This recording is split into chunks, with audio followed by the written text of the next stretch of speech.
காணொளி காண்பவர்களுக்கு கொற்கை சிவமணியின் அன்பான வணக்கங்கள். ராமநேஸ்வரன் மலைக்கோட்டை முழு தோற்றத்தை தற்பொழுது பார்த்து கொண்டிருக்கின்றீர்கள். இந்த புகைப்படமானது அரிய புகைப்படம். ராவணேஸ்வரர் காலத்தில் வாழ்ந்தது இன்றும் இலங்கையில் ராவணேஸ்வரன் மலைக்கோட்டை என்று இருக்கின்றது. அந்த ராவணேஸ்வரன் மலைக்கோட்டையின் முகப்பு வழிதான் இந்த பாதை. இதை நன்கு பாருங்கள். ஒரு மிருகத்தினுடைய 2 கால்கள் அங்கே பதிச்சிருப்பாங்க. பதிச்சு அதனுடைய தான் நான் உள்ளே போகணும். ராவணேஸ்வரன் மலைக்கோட்டையின் முகப்பு வழியை பாருங்கள். ராவணேஸ்வரன் மிகச்சிறந்த வீரரோடு மட்டுமல்லாமல் அந்த முகப்பு பாறையில் செதுக்கப்பட்ட பெரிய மிருகத்தினுடைய கால் விரல்கள் இது எந்த மிருகம்னு இன்னைக்கு கண்டுபிடிக்க முடியல. அந்த சிற்பக்கலை வல்லுநருக்கு வாழ்த்துக்கள். இந்த பாறையை செதுக்கப்பட்ட பெரிய மிருகத்தினுடைய கால் விரல்கள் இது எந்த விரல்னு கண்டுபிடிக்க முடியல. இது ராவணேஸ்வரன் அந்த காலத்திலேயே பூ விமானம் வைத்திருந்த மலை. அதைத்தான் தற்பொழுது பார்த்து கொண்டிருக்கின்றீர்கள். அந்த காலத்திலேயே வான்வழியாக செல்லக்கூடிய விஞ்ஞானத்தை ராவணேஸ்வரர் காலத்தில் பயன்படுத்தினார்கள்.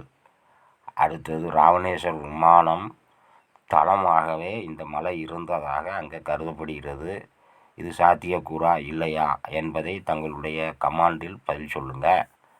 அடுத்ததாக அவர் அந்த விமான நிலையத்திற்கு, அந்த ராவணேஸ்வருடைய விமான தளத்திற்கு போகக்கூடிய பாதையும் இந்த காணொளியில் இந்த புகைப்படத்தில் பார்க்கின்றீர்கள். ராமேஸ்வரம் விமானத்தளம் மலைக்கு செல்லும் பாதையை இப்பொழுது பார்த்து கொண்டிருக்கின்றீர்கள். செல்ல முடியாதவர்கள் இலங்கையில் இந்த பகுதியில் எல்லாமே தற்பொழுதும் இருக்கிறது, சுற்றுலாத்தலமாக இருக்கிறது. ஆனால் அந்த காலத்திலேயே மலை உச்சியில் சுட்ட செங்கற்களால் ஆன சுவர்களை எழுப்பியிருக்கின்றார்கள்.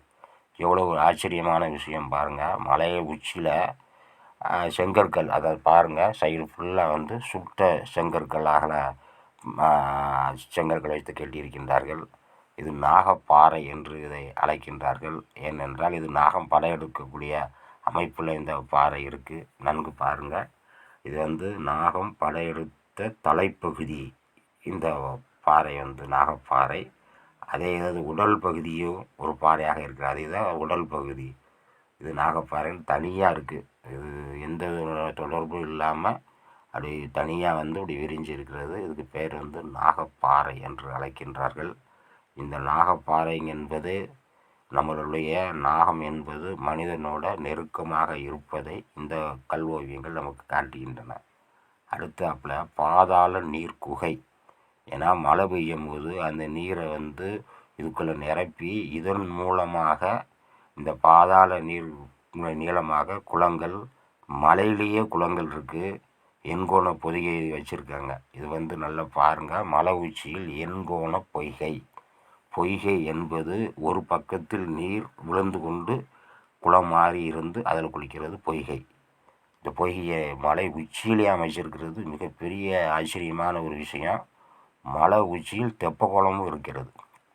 தெப்பக்குளங்கிறது நீர்வீழ்ச்சி இல்லாமல் தண்ணி தேக்கி வைக்கக்கூடியது. இந்த பாதாள குகைகளிலிருந்து அந்த தண்ணி இங்கே வரக்கூடிய அளவுக்கு அவங்க அமைச்சிருக்காங்க. எண்கோண பொய்கை நீர்வீழ்ச்சி நல்லா பாருங்கள். நீர்வீழ்ச்சிக்காண்டி ஒரு பக்கத்தில் அந்த பாறையிலிருந்து தண்ணி விழக்கூடிய இடம், அந்த விழுந்து அது நிரம்பி அதில் நாம் நீராடக்கூடியது தான் எண்கோண பொய்கை நீர்வீழ்ச்சி. அதையும் மலை உச்சியில் அமைச்சிருப்பது மிகப்பெரிய ஆச்சரியமான விஷயம். மலை உச்சியில் எதிரிகளை தாக்கும் நீர் அகழிகளை உருவாக்கின்றார்கள். அது என்னங்கிறது இன்னும் வரலாற்று ஆய்வாளர்களால் கண்டுபிடிக்க முடியல. மலை உச்சியிலேயே எதிரிகளை தாக்கக்கூடிய நீர் அகழிகள் வருஷ வரிசையாக நிறைய நீர் அகழிகளை அவர்கள் உருவாக்கியிருக்கின்றார்கள். நீர் மூலமாக தாக்கக்கூடிய ஒரு புதிய முறையை அப்பொழுதே கண்டுபிடித்திருக்கின்றார்கள்.